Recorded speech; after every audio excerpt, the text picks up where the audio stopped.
It's Brian Preston, the money guy. So we thought what would be interesting is to talk about the individual components that made up the American dream, what they were, why they were that way, and then potentially if it has shifted or if it has changed, how has it changed? And the first one I don't think is incredibly surprising. It was employer loyalty, staying with one employer for a long period of time. And in a lot of circumstances previously, it was staying with an employer for an entire career. Do you think, Brian, that has continued to be the case, or has that changed through time? This has definitely evolved. I mean, I just experience share. I think about my father-in-law. He got the gold watch moment where, you work at a place so long. He worked at a utility company that he literally got a Rolex on his retirement date. And that was always what you saw that people were working towards. There's no way that's the case anymore. I feel like so much has evolved, so much has changed that the loyalty towards your employer is just different. And this is actually now proven even in the statistics. According to data from Zippia, the average person will change jobs 12 times in their lifetime. So it's no longer I start with one employer and I work with that employer for a 40 or 50 year working career. There's a lot of movement. There's a lot of change amongst the jobs that people are carrying. So I don't know that employer loyalty is quite as big of a thing now as it once was. Well, let's talk about why has this evolved, because there have been some macro things that have happened in the business world that have changed why it's not as important to stay with one employer. So kind of reviewing what was successful in the past, why did people stay with one employer only? Well, I think the big thing, there were some financial reasons to do that. And one of the ones I think that was the largest, maybe golden handcuff, if you want to call it the reason, is there used to be these things called pensions. We had defined benefit plans where if you were willing to work with an employer for 20, 30, 40 years, that, hey, so long as you're here, you put in your time, you take care of us in your career, we will take care of you in your retirement. We will guarantee some stated level of benefit for you. Well, I think companies began to wisen up and recognize, man, these pensions are kind of expensive. They're hard to kind of continue to carry out, especially as we have a workforce that's living longer and longer and longer. So we are seeing a lot less pensions today and a lot less pensions over the last couple decades than we had previously. Yeah, I mean, the big catalyst factor in there is go look at the legislation that brought us 401ks. That all came about in the late 70s, early 80s.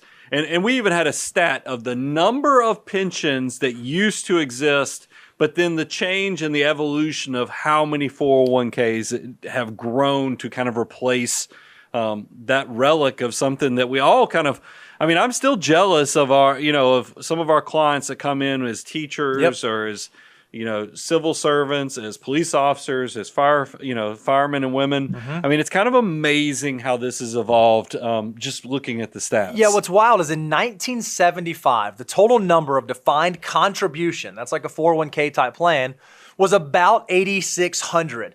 But when you look at the total number of defined benefit or pensions, it was about 20,000. And these are for large employers that had greater than 100 employees.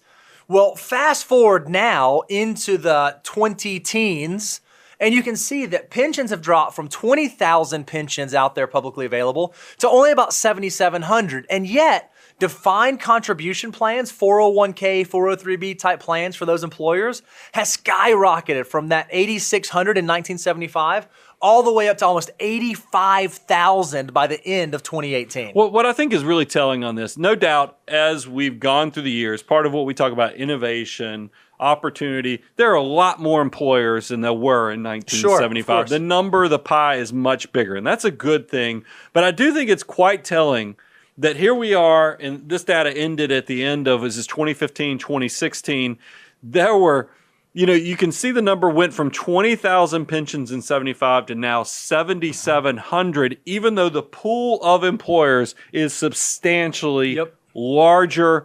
That shows you how this is just not something you see very often. This is more of a rarity than the norm it was just a few decades ago. And I think this is wild because if you look, because remember, these are large employers, folks that employ, companies that employ over 100 people. Among these large companies, and 2/3 of the entire American population works for a company that falls into that category. So 67% of people work for those corporations. 401ks or defined contribution plans now outnumber these pensions, and you can see the number here is by a factor of 10 to 1. So if you are someone who has access to a pension, recognize it is something very, very unique. But I think because they don't exist as much anymore, there is less incentive for employees to stay with employers for longer periods of time. Yeah, the golden handcuffs have changed. And the fact it was a defined benefit, you worked, gave them enough years, you knew exactly what your retirement looked like because it was a defined benefit. Now we've gone to defined contribution where the outcome is not guaranteed. And I think that kind of goes along the line because here's the next reason why I think people stayed with the same employer in the past. Geographic limitations. Yeah, it used to, whenever you found a job or you worked with a company, you kind of moved and went to where the work was. If you grew up in a town that had a specific industry, odds are you worked in that specific industry. So you were somewhat geographically limited in terms of where you could do the job that you were going to do. Yeah, that was not the case. In the past, you had to get to work. And I think about the pandemic has actually accelerated this. I mean, I will tell you the move to virtual living with the way we work, the way we communicate seems to have accelerated. And the fact that I thought this stat was quite telling. By 2025, we are expecting, or our employees are expecting, 22% or close to a quarter of them will be working virtually. And I think that's why, we kind of looked around our content team, and in the meeting that we were having, we had 4 of our content team members in there. We said, statistically, 1 of the 4, if this were a normal organization, would be working completely virtually. That is something very, very different that did not exist, or almost did not exist 30, 40 years ago. I think this creates a unique opportunity. I always look for the unique, optimistic thing. We talked about when we were growing our business, because we've had a virtual experience we work with clients all across the country. I love the fact that we were able to take advantage of a lot of people in the Northeast, a lot of people on the coast and in the West Coast felt like they were poor in their community, even though they had seven-figure portfolios, just because they were comparing themselves to everybody around them. Meanwhile, here we were advisors in Georgia at the time. We could service these people, and they would be great for us. It really created an opportunity. Well, the same thing's about to happen with workers and employment opportunities is that, look, you could live in a low cost of living area, still get a great job from someone in a different state, and it's still a benefit to the company because if they're so used to paying the salaries, the rents, and everything from San Francisco, but they can go hire somebody in Alabama to do it, you can see that there's lots of opportunity for all parties involved. Yeah, and I think the last sort of point in terms of why people aren't staying with employers as long as they once were is now it is easier than ever to acquire and attain new skill sets. Yeah. It was difficult, 50 years ago to go